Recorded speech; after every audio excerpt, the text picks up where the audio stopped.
서 변호사님, 지금 김은경 한국외대 법학전문대학원 교수를 이 민주당의 혁신위원장으로 선임을 했는데 선임하자마자 구설수에 올랐어요. 그러니까 송영길의 돈봉투 사건과 관련해서 그 만들어진 것 같다, 이런 얘기를 어떻게 보면은 너무 경솔한 발언 아닌가 하는 생각도 들고 인식 자체가 잘못된 거 아닌가 하는 그런 말들도 나오고 있습니다. 뭐 저는 이제 그 옛날에 이래경, 예. 이래경은 이제 그 제명인의 말에 이장 정도 감인데, 예. 이장인데, 예. 이건 이제 이 사람을 혁신위원장 하면 되느냐, 예. 이렇게 비판한 적이 있잖아요. 예, 그렇습니다. 근데 그 후에 그 김은경, 이 사람은 이제 이래경보다 더 못한 것 같아요. 이래경은 이제 그 막말을 해도 정치는 조금 아는 사람인데, 김은경은 이제 그 정치를 전혀 모르는 예. 완전히 문외한입니다. 예. 옛날에 2015년에 문재인 때 당무감사위원, 예. 그걸 이게 잠깐 그 한시적이에요, 비상근. 예. 그렇죠. 그게 뭐. 정치의 모든 경력입니다. 예. 그 이후에 이제 그 금감원이나 예. 학교에 있으면서 이게 정치를 저는 이제 관여한 적이 없어요. 정치도 이제 아무나 하는 게 아닙니다. 왜냐하면 이게 막스 베버가 쓴 소명으로서 정치. 예. 거기에 보면 정치인의 자질이 있는 거예요. 그럼요. 지금 이게 아무런 경험도 없는 예. 이런 사람을 이제 그 혁신위원장이다. 따라서 저는 능력 면에서 일단은 이제 부적격이고요. 예. 그리고 이제 두 번째, 혁신하러 왔으면 이게 개혁을 해야 되는데, 오자마자 이게 그 돈봉투 송영길이가 뿌린 거는 검찰의 기획수사나 예. 검찰의 작업일 수 있다.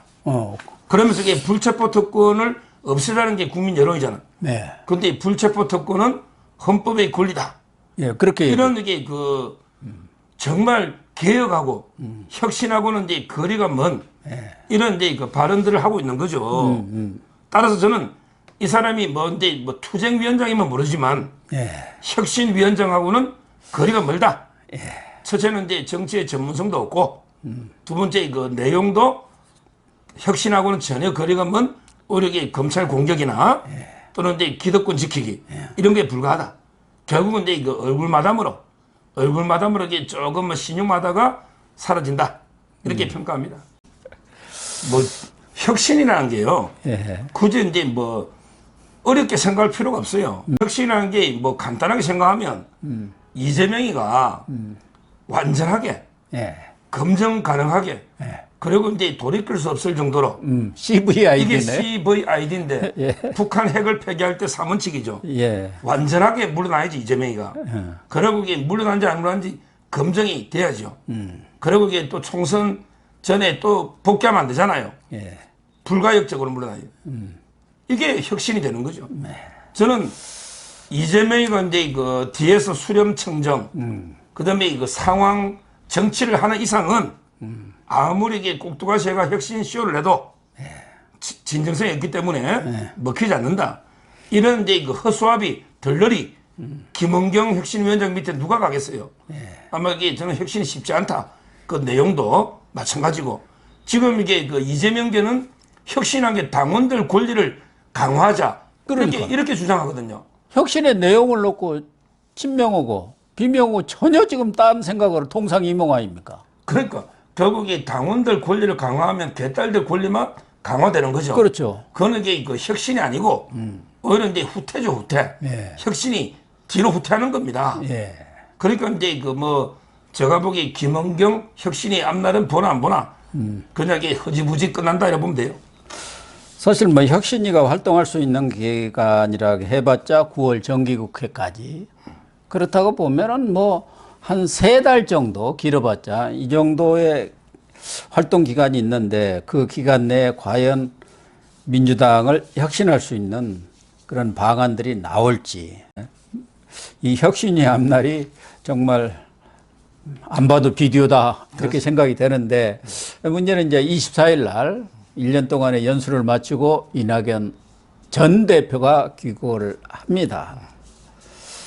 그래서 이낙연 전 대표가 지난 4월 8일인가 장인사 때 일시 귀국을 했습니다마는 이번에는 책도 하나 들고 와요. 대한민국 생존 전략, 이낙연 구상 뭐 이런 걸 가지고 들고 오는데 지난 4일인가 페이스북에다 정치는 길을 잃고 국민 마음은 둘 곳이 없다. 대한민국의 미래를 위해서 책임 있는 역할을 다할 생각이다. 이렇게 적은 거 보면은 정치에 대한 복귀 의지는 확고한 것 같은데 과연 들어와서 비명의 구심점 역할을 할 수 있을 것인지 명락대전 시즌2가 언제쯤부터 본격화 될 건지 어떻게 봅니까? 지금 이제 그 이재명하고 이낙연은요. 예. 뭐 제가 보기에 완전히 그 물과 기름입니다. 스타일이 전혀 틀려요. 예, 예. 이 말은 이제 도저히 그 하나가 될 수 없는 화해해가지고 이제 그 서로 이제 그 의기투합해서 정치적 동지로 이제 그 우리 같이 정권 교체하자. 예. 이렇게 그 하나가 될 수 없는 왜냐하면 이게 걸어온 길이나 스타일이나 모든 게 너무 이게 그 물과 기름으로 어울리지 않아요. 제가 이제 그 요즘 이게 수박을 참 좋아하거든요. 오늘 아침도 이게 수박을 쫙 이 칼로 그냥 대니까 쫙 두 조각이 나더라고. 그런 수박이 아주 맛이 있습니다. 달고. 지금 이게 그 민주당의 운명이 그럴 것 같아요. 아, 그래요? 민주당의 운명이 수박 쪼개지듯 딱 이게 두 조각이 난다.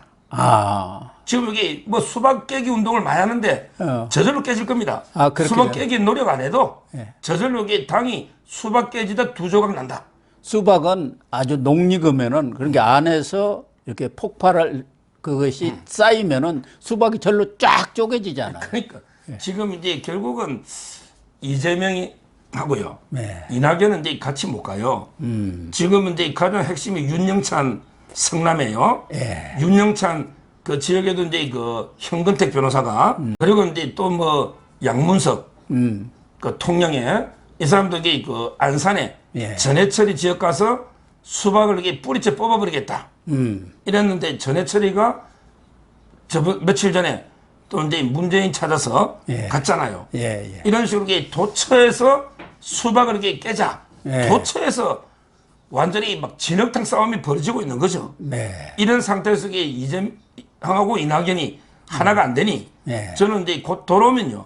총선 앞두고는 아마 이게 이재명계에서는 막 피비린내 날 겁니다. 그렇게 반 이재명 다 되겠죠. 친할 거고. 예, 그렇게 그러면 되겠죠. 이게 이낙연계에서는 그냥 앉아 당할 수는 없잖아요. 그렇죠. 결국은 이제 그 뭐 호남을 좀 중심으로 해서 신당으로 이렇게 맞서지 않을까. 뭐 당이 두 조각 깨질 수밖에 없다. 이래 봅니다. 결국은 분당으로 갈 수밖에 없지 않느냐. 물론 이낙연 전 대표가 귀국한다고 해서 바로 정치에 복귀해서 뭐 이렇게 발을 들여놓지는 않고 상당 기간은 좀 관망을 하지 않겠습니까? 그러나 연말이 가까우고 내년 초가 된다면은 이제는 뭔가 결단을 내려야 할 시기고 말씀하신 대로 이 친낙계는 거의 공천에서 탈락할 가능성이 많지 않습니까? 또 비명계도 마찬가지인 사람들이 지금 너무 많기 때문에 이 거대 야당이 분당이 되는 것은 불가피하다는 그런 논들이 우세하고 그러나 일각에서는 이낙연 대표가 좀 대가세지를 못해가지고 경우에 따라서는 찻잔 속의 태풍으로 그칠 가능성도 많다 이런 전망들도 있는데 말씀하신 대로 이낙연, 정세균, 박지원 이런 사람들이 호남 세력으로 뭉친다면 과거에 안철수 대표가 국민당 창당해갖고 돌풍을 일으켰지 않습니까? 얼마든지 호남뿐만 아니라 또 지금 신당 창당하는 여러 세력들과 결합만 잘 한다면은 이재명을 제치는 총선에서 그런 결과도 얼마든지 낼 수 있지 않습니까? 지금 이제 뭐 저는 새 세력이 각축전을 벌일 것 같아요. 예. 아마 주류는 이제 그 이재명 세력이고요. 지금 민주당.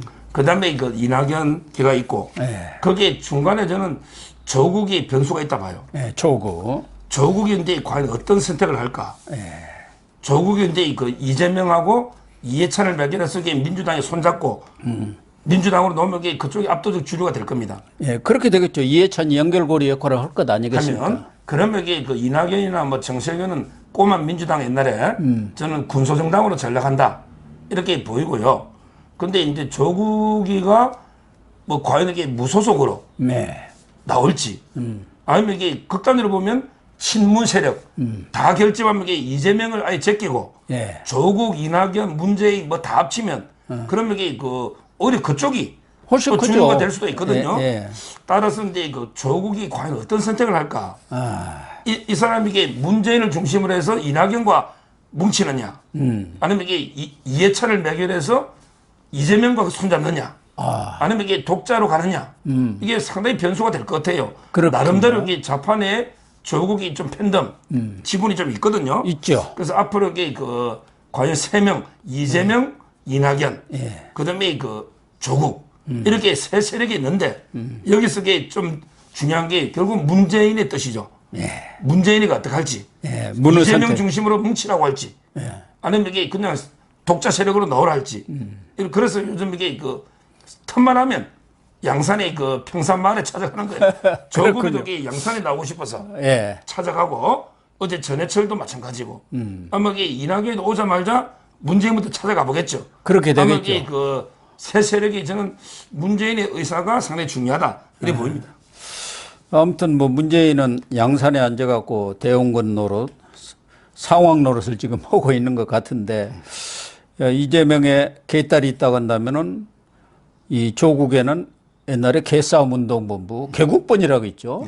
그 세력들도 만만치 않거든요.